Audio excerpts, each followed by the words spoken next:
The Earth is absolutely flat.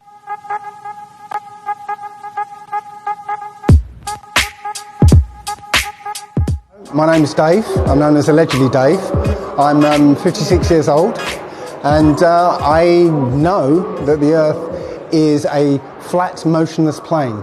That is, the model is that there's a disk of water with continents strung out around the North Pole in the centre, and it's bordered on the circumference with what we call Antarctica.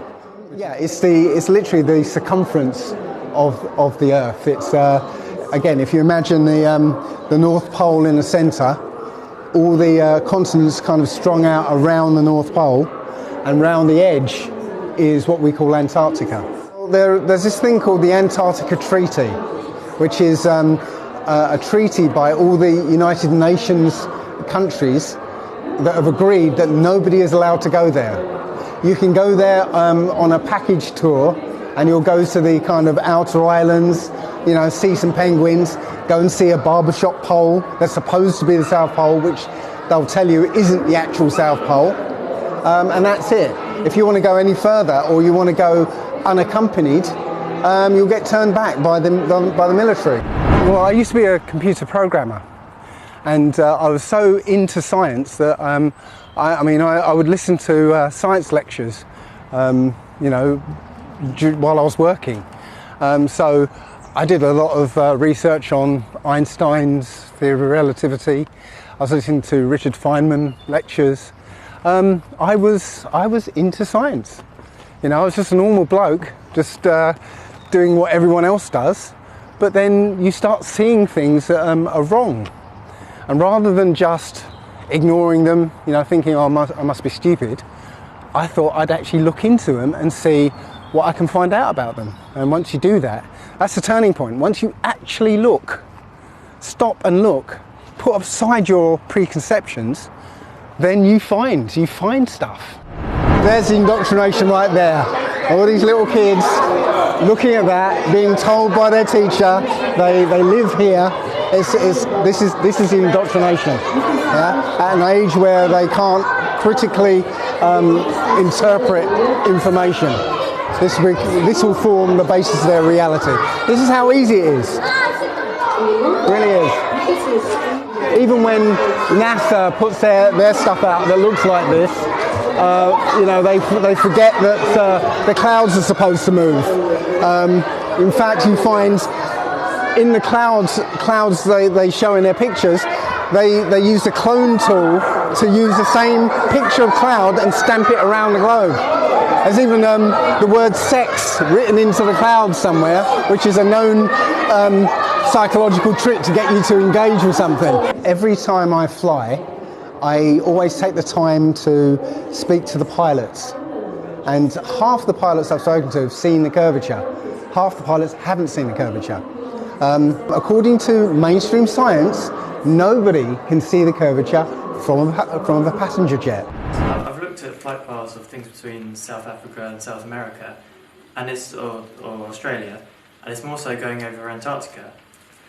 No flights over Antarctica. Well, they do. There are transantarctic flights. Oh. Not many, but it depends on the range of the aircraft. And really, we've been trying to find. There's none. Nothing is allowed to fly over the South Pole.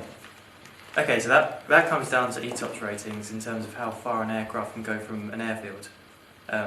Such as the longest one is 330 minutes. That's the A350 or something. Which pretty much puts a hole over the Antarctica because it's so far away from every other airfield. Mm-hmm. They can't go over that because if they have a problem, it's too far away for somewhere to land. It comes back down to the ratings. But they can go often very near it. Well, they say that, well, you know, it's too far to land in an emergency. The moon landing is absolutely fake. The supposed lunar lander. One good thing is that it's really accurate because there's no blast crater underneath the lander where there's a massive rocket engine, and there's no dust in the pads there. So, you know, very accurate indeed. But to think that this contraption made it to, 238,000 miles away and landed on the moon is just ridiculous. Can somebody tell me how a zip holds back the vacuum of space? I don't know. How can you have zips in a spacesuit? Because inside there's another rubberized suit that forms the secure lining. This is just protective. Yeah. Then you got another rubber one on the inside that's perfectly sealed. How does rubber actually protect against radiation? This outer suit does it. The inner Oh, suit, really? The inner This suit, fabric suit. Yeah, but this is a suit behind a suit behind a suit. There's multiple layers. Each one has a different job. This one is for cooling.